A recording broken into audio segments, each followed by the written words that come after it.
Bem-vindos ao nono episódio do Web Talk. Estamos abertos à economia. É uma parceria do ECO com o Novo Banco. Eu sou António Costa, sou o diretor do ECO. Estamos aqui hoje com o Bernardo Caldas, Head of Data Science do Novo Banco.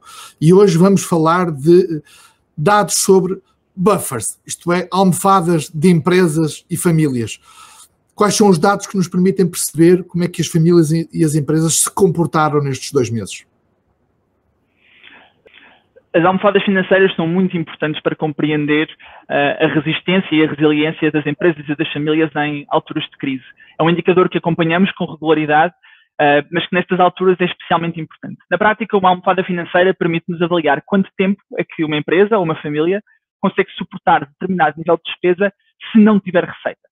Em alturas, por exemplo, como a que vivemos agora, em que há um choque de receita fortíssimo, nomeadamente por via de quebras de emprego e também por quebras de consumo devido ao estado de emergência, as empresas têm de se ajustar e algumas têm de suportar despesas fixas que não conseguem reduzir a partir da sua liquidez e das suas poupanças.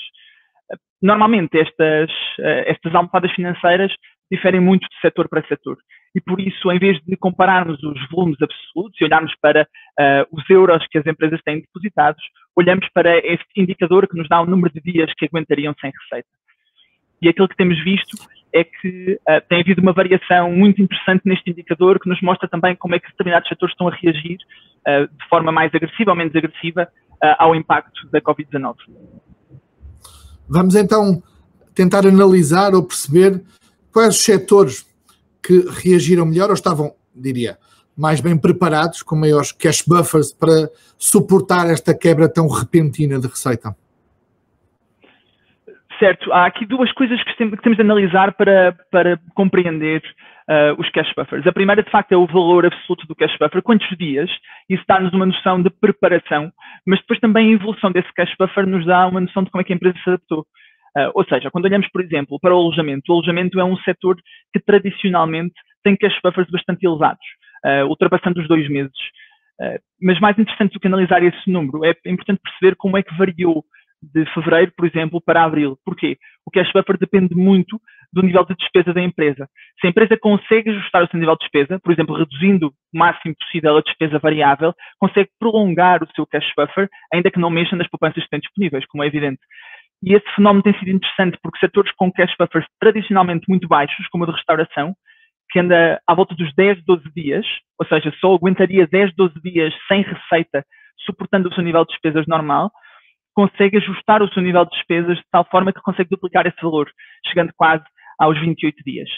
Isso, por um lado, mostra-nos que há um aumento de resiliência, porque há muita despesa variável que desaparece e, por isso, a empresa consegue aguentar mais tempo, ainda que não nos dê garantia de que este ritmo seja sustentável. Muitas vezes pode virar custas de atrasos de pagamentos a fornecedores que vão ter de ser feitos eventualmente. E, portanto, é um indicador muito cedo, que muito cedo nos permite avaliar o que é que está a acontecer com a empresa, mas que não é suficiente para fazer forecasting. Para isso precisamos de modelos mais avançados. De qualquer forma, é possível perceber uma evolução desde o primeiro momento, meados de março, em que a crise foi evidente para todos, em que se começaram a fechar serviços, primeiro as escolas e depois, por decreto, os próprios serviços, lojas, consumo, comércio, e o dia em que estamos hoje, no fundo, se quisermos por comparação, o final do mês de maio, esses cash buffers, como é que evoluíram? Genericamente, os cash buffers têm aumentado. Isto vem principalmente da quebra da despesa e, portanto, com a redução da despesa, os cash buffers tendem a aumentar se essa redução for superior ou for mais rápida do que a redução dos saldos e das reservas financeiras. É isso que temos visto.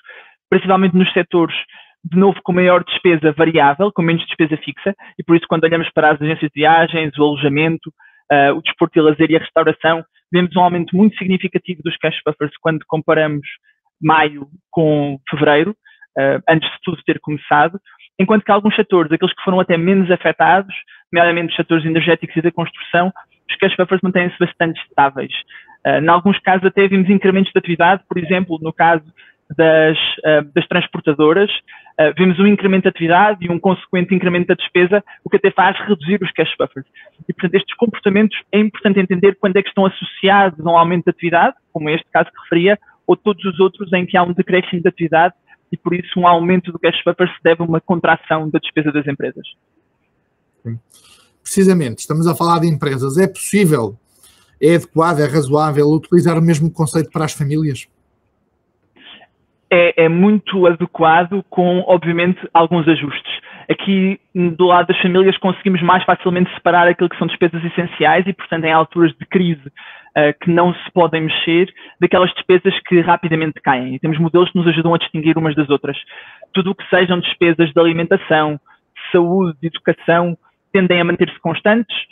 Obviamente que despesas de lazer, de cultura e compras genéricas tendem a reduzir. E, portanto, conseguimos discernir muito bem estes dois comportamentos e aplicar o nível de despesas apenas das despesas essenciais, para conseguirmos projetar para o futuro quanto tempo aguentariam as famílias.